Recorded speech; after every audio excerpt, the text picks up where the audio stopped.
Começamos. Começamos. E aí, estamos aqui de volta. Voltamos com mais um episódio nosso, com mais um podcast, que agora nós temos até capa para o nosso podcast, temos nome para o nosso podcast. Temos capa, temos nome. Tentamos ter uma música na última edição, mas a música acabou não indo. Problemas de início. Mas vai. Um dia vai. Um dia vai, uma hora vai. Voltamos aqui, hoje a gente vai falar de novo da linha aí até o SISU, dessa empreitada aí do Luciano de fazer o Enem. E hoje a gente vai falar sobre as disciplinas que mais caem, o que a gente foca na hora de estudar, o que a gente não foca. Lembrando que a gente já falou de plano de estudo e já falou de como montar esse plano e o que fazer. E TRI, é verdade, falamos de TRI. Isso aí. Então, dentro da prova, a prova cai em todas as disciplinas. Na verdade, o Enem ele tá naquele esquema de cai em todas as disciplinas, mas é por área, né? Uhum. Então, teoricamente, você faz prova por área, mas tá mais ou menos dividido dentro das disciplinas que a gente conhece. E aí, dentro das disciplinas, a gente... Acho que como toda prova, quando a gente fala de outro vestibular também comum aqui no Rio, o ERJ, por exemplo, não é uma prova que muda todo ano, o estilo de prova, o que mais cai, não é uma surpresa.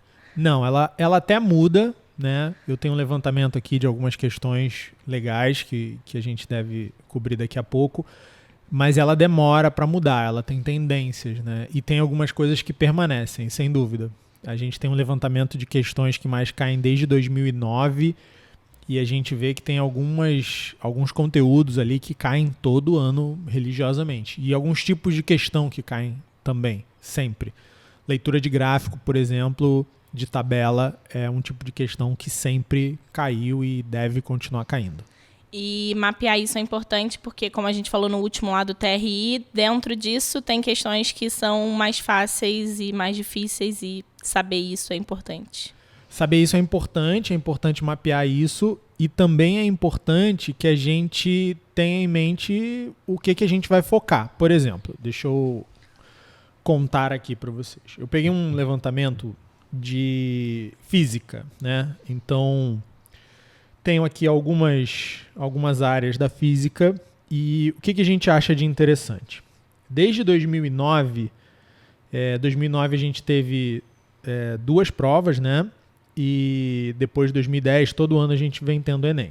Então, a gente tem aqui, acho que 11 provas de Enem, né? E o que a gente percebe? A gente percebe que, por exemplo, eletrodinâmica e ondas foram dois assuntos que caíram todos os anos. Todos os anos a gente teve pelo menos uma questão desses conteúdos. Chegando, por exemplo, em 2017 a ter 6 questões de eletrodinâmica. 2018, 2013, 2010, uma das provas de 2009 a gente teve 4 questões de eletrodinâmica. Em relação a ondas, 2015 foi o ano que mais teve. Foram 4 questões. Então dá quase para apostar que a gente vai ter 1 ou 2 questões de eletrodinâmica e 1 ou 2 questões de ondas na prova de física, entre as questões de natureza, né? Contando aí também que a gente tem atualmente entre 14 e 17 questões de física na prova de natureza. Essa é a média. Então, quando eu começo a ter esse tipo de informação, eu já entendo um pouquinho melhor como direcionar os meus estudos, né? Outro exemplo aqui, por exemplo, né? Termometria, eletrostática, são questões que a gente tem apenas uma ocorrência. E essas ocorrências aconteceram entre 2013 e 2014. Então, desde 2014, não cai nada desses dois assuntos na prova do Enem, né? Lembrando que isso não significa que não é para estudar isso, né? Não significa que não é para estudar isso. Mas na hora de dividir o tempo da gente, a gente vai estudar mais calorimetria, a gente vai estudar mais ótica, né, mais hidrostática, mais ondas, mais eletrodinâmica, que são questões que caem bem mais, né? Isso a gente consegue saber. Mapear, né? Vou puxar a sardinha agora para o meu lado. Dentro da área de biologia, a gente também tem uma prova muito bem mapeada do Enem, do que cai mais e o que cai menos. O Enem não é uma prova em biologia que vem com muita surpresa. A maior parte da prova cai sempre ecologia, e dentro de ecologia, sempre questões relacionadas a meio ambiente, sempre questões relacionadas a ciclo. Então, é uma prova que, se você não estuda ecologia, você está mal colocado dentro da prova de biologia. Vai. Sempre tem uma de genética também. Sempre tem. São os 2 conteúdos que mais caem, genética e ecologia. E dentro da questão de ecologia, vale muito a pena coisas atuais, coisas dos últimos anos. Eles geralmente trazem como texto lá da prova, porque geralmente o Enem tem texto grande, né, para a prova. Ele sempre traz coisas muito atuais, mas não sai dentro da área de ecologia, ele não sai muito do que ele está acostumado. Ciclos biogeoquímicos, relações ecológicas.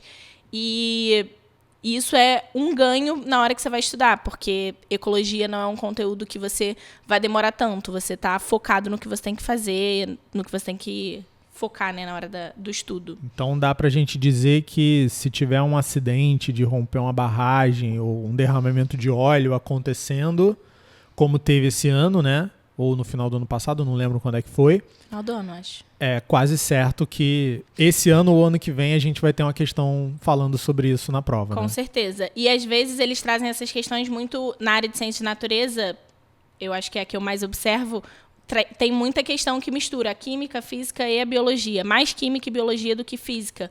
Mas para a ecologia também vem muito, muito. Essa questão que você falou aí de derramamento de óleo, ele vai botar lá a equaçãozinha. Então, geralmente é o que eles costumam fazer. Então, tendo isso mapeado, é não deixar a ecologia para lá e focar nisso para não ter surpresa. E aí eu acho legal a gente falar por que isso é tão importante, né?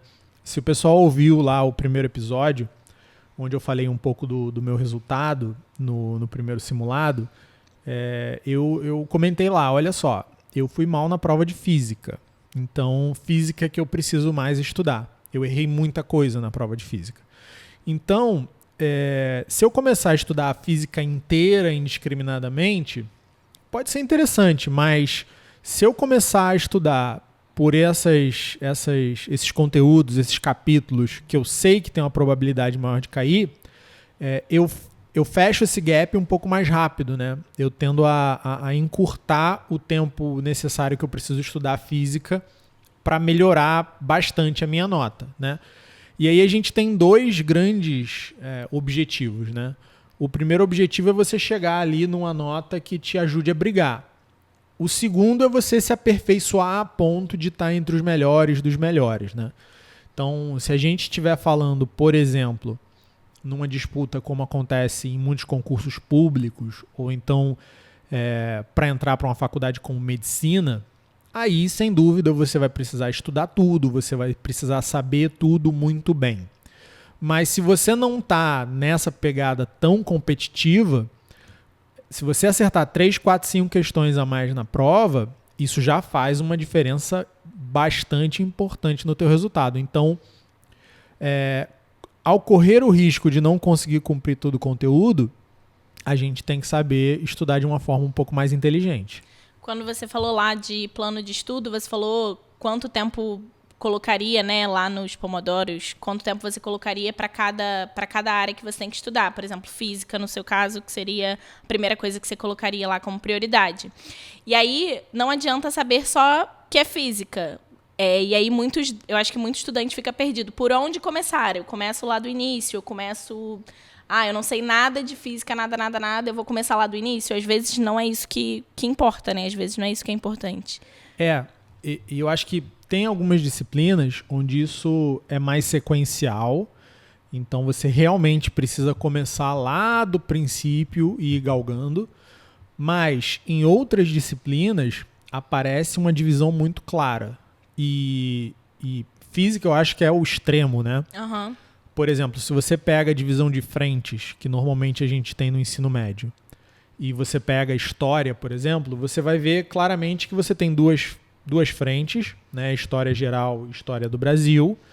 E aí você tem aquele professor que é Brasil, você tem aquele professor que é geral e você tem os diversos períodos históricos, você pode ser cobrado sobre interrelações entre o que acontecia no mundo e o que acontecia no Brasil. Então, existe uma divisão, mas não é uma divisão assim, né, não são tantas divisões, na verdade. Quando você pega, por exemplo, matemática, você já vai ter, normalmente, né? Você vai ter uma frente de álgebra, uma frente de geometria, e aí tem gente que gosta, por causa do tipo de prova, trabalhar aritmética separado, tem gente que gosta de trabalhar trigonometria separado e por aí vai. Mas quando você chega numa prova como a prova química, tem química geral e orgânica, mas quando você chega numa prova como a prova de física, por exemplo, são várias pequenas caixinhas. Tanto que na divisão de frentes do ensino médio, não tem uma física, por exemplo, só para mecânica e outra só... Não, é bem mais diverso o conteúdo que um professor de física tem que cobrir, né? E eles são bem compartimentalizados, assim. Então, saber por onde começar, eu acho muito importante. Dentro desse mapa aí, você estava falando de matemática, a gente tem, eu estou olhando um levantamento aqui que a gente fez também, para a prova cair muita análise combinatória, probabilidade e geometria espacial, geometria plana também. Dentro disso, a gente consegue identificar aonde é o principal para essa prova, onde que eu preciso gastar mais minha energia, ou, por exemplo, aqui ele diz que análise combinatória e probabilidade, a gente tem um quantitativo muito grande, cai muito nas provas. A gente está com uma análise aqui desde 2000 e... Deixa eu ver. Que a gente fez aqui na escola. 2000 e... Vamos lá. 2011. E aí está dizendo que a segunda coisa que mais cai em matemática é a parte de probabilidade, aí, de análise combinatória. Dentro disso, dá para começar por algum lugar? Eu acho que aí depende do aluno, né? Então, se você já tem uma noção legal... Matemática é complicado. Matemática a gente tem alguns déficits que vêm lá de trás, né? Então, para a gente chegar em probabilidade... Você tem que saber porcentagem bem, e isso quer dizer que você tem que saber frações bem, né? Então, depende de como está a tua base, porque aí você já pode entrar direto em probabilidade. Matemática, eu gosto de primeiro garantir aquele basicão, né? Gráfico. Eu acho que tem uma parte muito tranquila na prova de matemática, que você consegue achar vários pontinhos ali, se você souber ler gráfico, se você souber ler tabela, se você souber... noção de proporção, facilita bastante, né? Depois disso, você vai indo para as questões um pouquinho mais elaboradas. Então, matemática eu começaria pelo que é realmente muito fácil, porque matemática é uma prova só, né?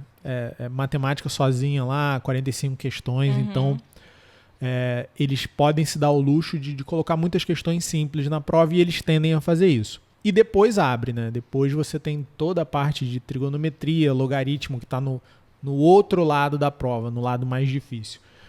Então eu tentaria começar do mais fácil, tentaria depois entrar nessa parte que é a mais repetitiva da prova, e pro final deixar essas coisas que são mais complexas. Uma coisa que eu acho interessante da gente ver, por exemplo... Eu tô só com levantamento de física aqui, porque foi o que eu peguei para estudar mais esses dias. E aí, gente, ele tá estudando mesmo. Claro que eu tô. Eu fiquei em segundo no simulado, eu quero ficar em primeiro agora no próximo. E aí a gente vê o seguinte, por exemplo, as questões estão categorizadas aqui como usinas e hidrostática. Elas estão em 4º e 5º no ranking das questões mais presentes desde 2009. O problema é o seguinte... Usinas, de 2015 até hoje, caiu uma questão só. Foi muito concentrado, principalmente no primeiro ano. Só em 2009 foram 7 questões. Hidrostática também. De 2015 para cá, caiu 2 vezes. Então, você tem algumas outras, por exemplo, movimento circular, que caiu uma questão em 2018 e uma questão em 2019. Ou seja, 50% de tudo que caiu sobre o movimento circular caiu nos 2 últimos anos. Então, é aquela coisa que a gente falou no início. A prova tem uma cara, ela não muda demais de um ano para o outro, mas existem algumas tendências que a gente precisa observar. Então, não é só porque alguma coisa caiu muito ao longo de 10 anos, que essa coisa continua caindo muito agora, né? Então, magnetismo. Magnetismo não está lá no nosso top 5, mas caiu em 2018 e 2019. Usinas, que eu já falei, caiu muito, né? Mas nos 2 últimos anos não caiu nada. E por aí vai. Então, não só olhar o que cai bastante, mas qual a tendência da banca, né? Isso foi um papo que eu tive aqui com os professores no início do ano passado, né? A gente conversou sobre isso. A gente teve uma mudança de governo e logo a gente teve uma mudança de Ministério da Educação. Sim. Né? E logo no início do ano eu conversei com os professores. Eu falei, gente, olha só, esse ano, que foi 2019, a tendência é que a prova não mude tanto, né? Mas eu acho que a partir de 2020 a gente vai ter uma prova de Enem bastante diferente do que a gente está acostumado. E a gente tem que abrir o olho para essa prova. Né? Não é achar que ela vai ser igual, que os temas de redação vão ser os mesmos, porque existe até era meio que uma coisa de campanha, né, do atual presidente mudar muita coisa na área da educação. Então não dá pra gente simplesmente achar que por inércia continuaria tudo igual. Então eu acho que esse ano vai ser um ano até bastante interessante pra gente entender algumas dessas mudanças de tendência. Mas enquanto isso a gente trabalha com a informação que a gente tem. Partindo para um outro oposto aí que você estava falando de matemática, a prova de português, que também vem ela com bastante questão sozinha, né? Uma prova que vem junto com a outra. Português ele não cai muito dentro de conteúdos, né? Ele vem muito com interpretação. Como se preparar para isso? Existe uma maneira, uma forma mais fácil para isso? Lendo. Era esse ponto que eu queria que você falasse mesmo e continuasse. Vamos lá, então vamos alongar essa resposta. E, gente, isso parece ser orientação para aluno de Fundamental 1, mas não é. Vale por quê? Porque as leituras da gente elas podem se tornar cada vez mais complexas ao longo da vida e sempre vai voltar para o mesmo ponto. Né? A gente precisa de algumas coisas para, primeiro, ler e depois compreender, né? Então a gente precisa ter vocabulário, a gente precisa saber entender o sentido das coisas, para a gente ter uma compreensão daquilo que a gente está lendo.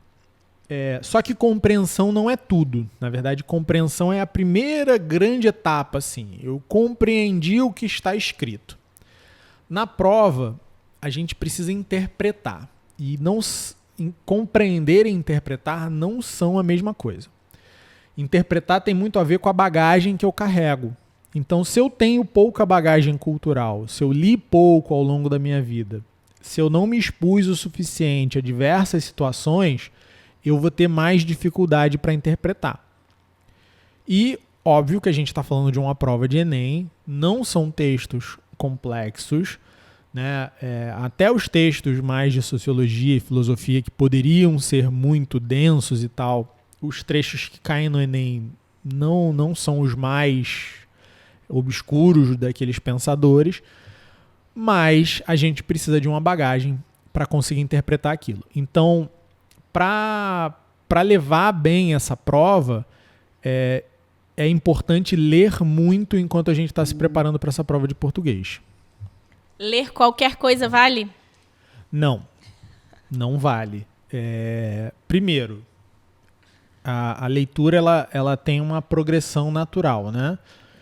Então, ler gibi da Turma da Mônica não conta, né? Ler livrinho de coleção infanto-juvenil não deveria contar. Se ainda está contando para você está um pouco atrasado, né?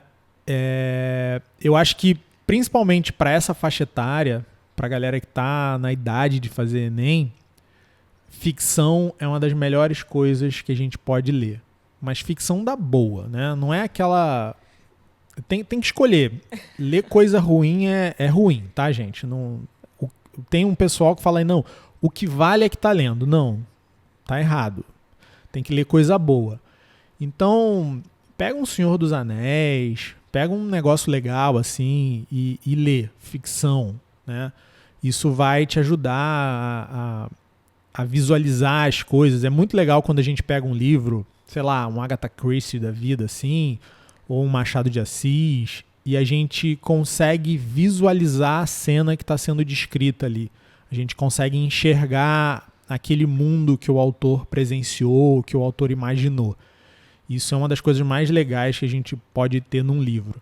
A gente identifica bons autores por aí também, né? Com certeza, com certeza. Quando você vê o trabalho que o Machado de Assis fazia ao descrever o comportamento do brasileiro, né, como é que o povo brasileiro age e reage, como é que ele se comporta em certas situações, você entende um pouquinho melhor de onde você vem. Quando você lê um Agatha Christie e vê a descrição de uma paisagem inglesa, você entende um pouquinho de como a pessoa se sente naquele cenário, né? Isso é muito legal. Isso é uma amostra de competência daquele autor. Então, esses autores, eles são muito bons e eles ajudam muito a gente na construção do imaginário e em aumentar a nossa capacidade de interpretação.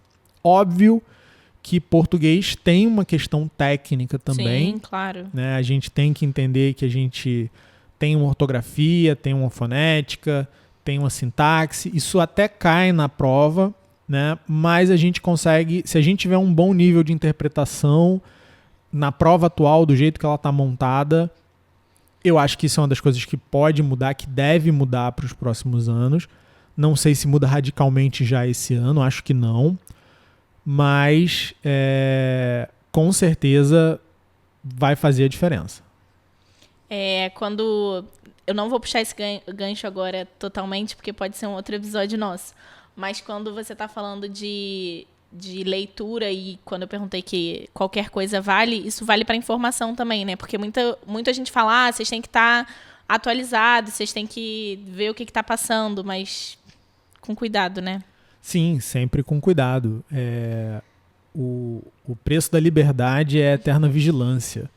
A gente tem que estar sempre de olho naquilo que a gente está consumindo, a gente tem que estar sempre verificando se aquilo que estão dizendo para a gente é verdade.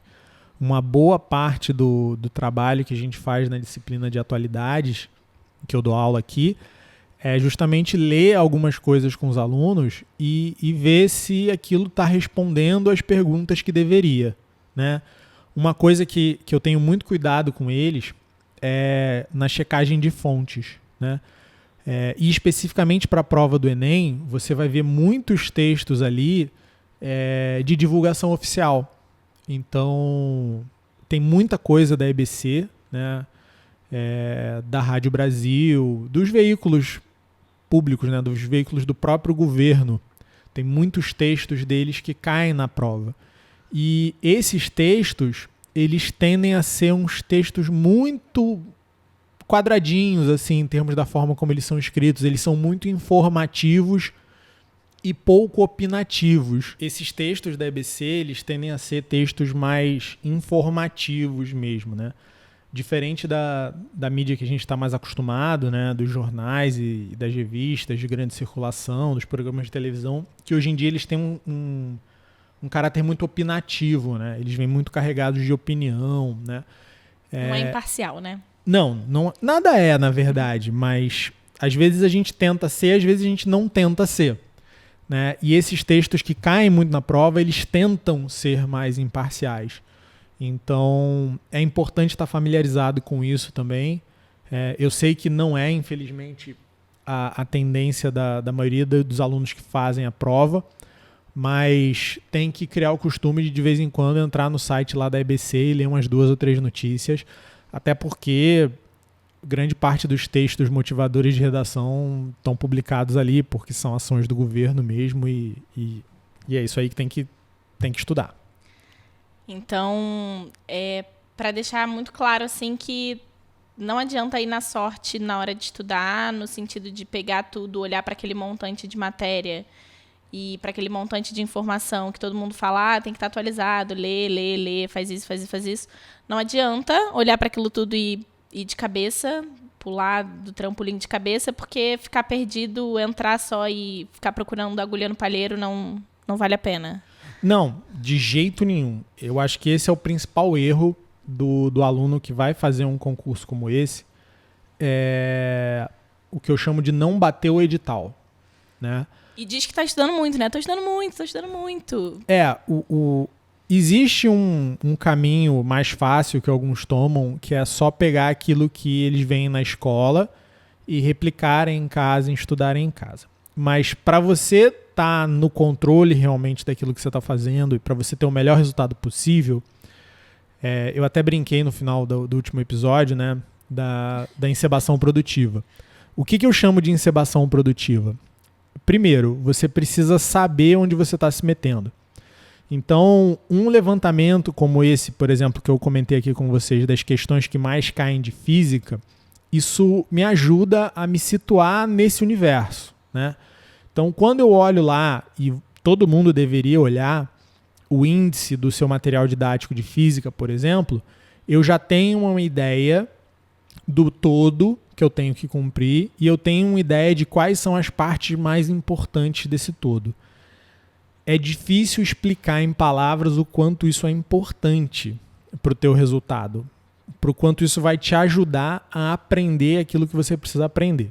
Então, eu diria que o primeiro passo para quem está estudando e para quem está envolvido num concurso como o Enem ou como qualquer outro é entender a extensão da tarefa, é visualizar as etapas dessa tarefa, é se situar no concurso. Então eu brinco que tem que bater o edital.